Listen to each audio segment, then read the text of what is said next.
Chers amis, très heureux de venir vous retrouver dans notre émission Réflexion.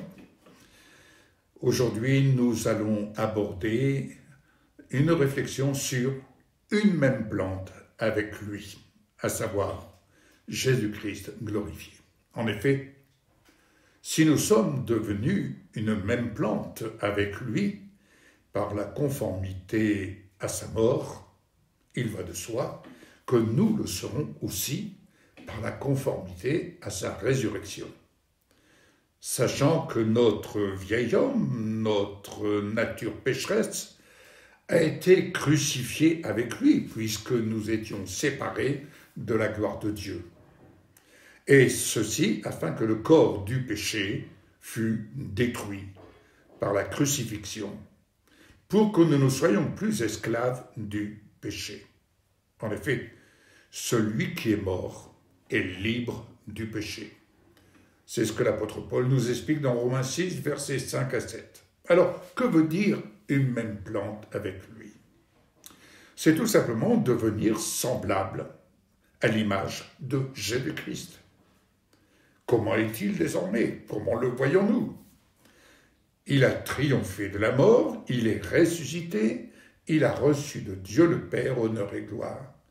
Et il est désormais assis dans les lieux célestes à la droite de Dieu le Père. Il est corps céleste, corps de feu, corps glorifié. Ainsi, l'apôtre Jean nous le décrit dans les premières lignes du livre de l'Apocalypse. Et qu'en est-il pour nous, croyants, qui reconnaissons personnellement l'œuvre salvatrice de notre Seigneur Jésus-Christ à la croix de Golgotha, comme étant la source de notre salut? Or, si nous sommes morts avec Christ, nous croyons également que nous vivrons aussi avec lui, sachant que Christ, ressuscité des morts, ne meurt plus. La mort n'a plus de pouvoir sur lui. Aurait-elle encore un pouvoir sur nous? Car Jésus est mort, et c'est pour le péché qu'il est mort une fois pour toutes. Il est revenu à la vie, c'est-à-dire qu'il a vaincu notre pire ennemi, la mort, et c'est pour Dieu qu'il vit. Ainsi, nous-mêmes apprenons à nous regarder comme morts au péché et comme vivants pour Dieu en Jésus-Christ. C'est ce que l'apôtre Paul nous enseigne dans l'Épître aux Romains, chapitre 6, versets 8 à 11.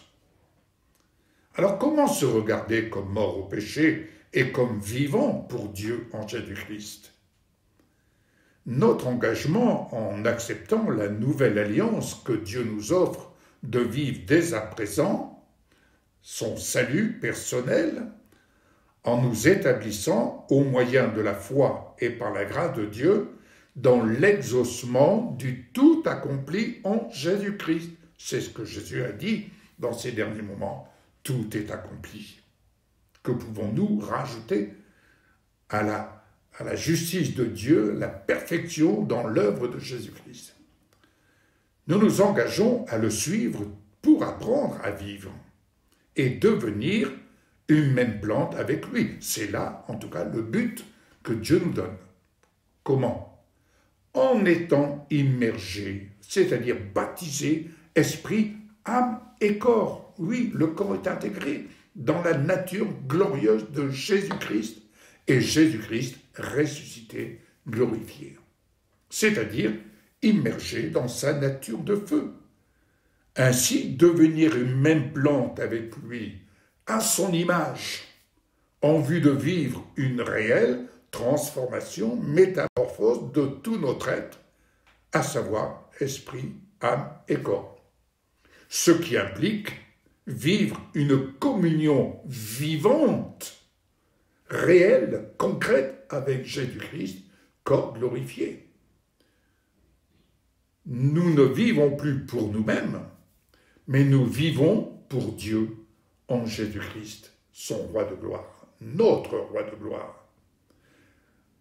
Et il vit, et nous vivons le ciel sur la terre comme une lettre vivante, une lettre de feu écrite de la main même de notre Dieu, c'est-à-dire signée de la main même de notre Dieu. Nous avons été crucifié avec Christ, et ce n'est plus moi qui vis, nous dit la parole, mais c'est Christ qui vit en moi. Si donc je vis maintenant dans la chair, si nous vivons dans la chair, il est vrai, nous vivons dans la foi au Fils de Dieu qui nous a aimés et qui s'est livré lui-même pour nous. C'est ce que Paul nous dit dans Galates 2, verset 20. Alors, bien-aimés, ne nous lassons point de rechercher le royaume de Dieu et sa justice, et ne nous contentons pas de vivre dans nos propres limites, dans notre propre entendement, mais acceptons de dépasser nos limites, et ce que le Seigneur nous destine à vivre dépasse notre logique, dépasse notre entendement. Et je rappellerai tout simplement ce verset de Romains 12, versets 1 et 2, que Paul nous explique. Offrez votre corps sur l'autel. Pourquoi sur l'autel?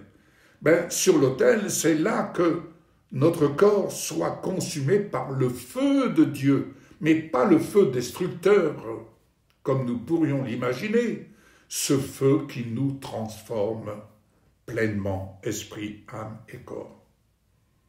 C'est pourquoi j'insiste très souvent, lorsque j'explique ma rencontre avec le Seigneur, le témoignage qu'il est venu me rendre, et lorsque la puissance de Dieu est venue se manifester dans tout mon être, lorsque je me suis relevé le lendemain de ce que j'avais vécu, mon corps ne sentait plus la nicotine. Il y avait ainsi une manifestation du témoignage de cette dimension dans laquelle le Seigneur nous destine à vivre. Alors qu'est-ce qui nous empêche? Qu'est-ce qui nous empêche? Qu'est-ce qui peut faire obstacle? Bien-aimés, notre raisonnement, notre logique. Nous sommes tellement absorbés par tout ce que nous voyons, par tout ce que nous ressentons. Mais commencer de vivre par la foi, c'est commencer de parler la justice de Dieu. Et je dis à mon corps, tu es béni. Mon corps, tu es en bonne santé. Mon corps, tu es destiné à vivre une réelle transformation. Je le dis à moi-même. Et je cours, comme Paul pouvait le dire, je cours pour saisir la couronne. Je cours pour remporter le prix. Ce n'est pas que je l'ai déjà saisi, mais je cours. C'est une réalité. Cessons de tourner en rond et de trouver des arrangements, des excuses, bien-aimés. La vérité, c'est la vérité. Et vivre la vérité, c'est être affranchi. Être libre et ne plus être en captivité.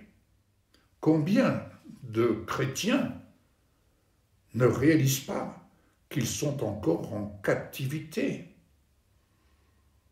Le Seigneur a détruit, il a vaincu la mort. Mais combien d'entre nous faisons de la mort une alliée? Bien-aimé, je n'accepte pas de me soumettre à cette logique. Alors vous allez me dire, oui, mais le Seigneur a dit que ton corps retournera à la poussière. Si je suis destiné à être une même plante avec lui, je suis destiné, comme Enoch, comme Élie, qui n'ont pas connu la mort. Moïse, également, puisqu'on n'a jamais retrouvé son corps.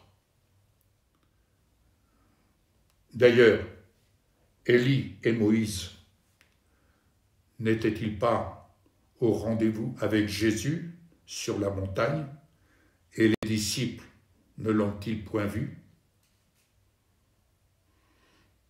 Ils n'ont point connu la mort. Ils sont passés de la terre au ciel. Nous voulons vivre la justice de Dieu sur la terre comme au ciel. Et nous disons, Père, que ton règne vienne, que ton règne vienne, que ton règne vienne dans ma vie. Je veux être un instrument de ta justice, non pas limité par les choses terrestres, mais être avec toi en haut pour agir à partir d'en haut sur la terre. Amen. Je vous exhorte à réfléchir, à méditer.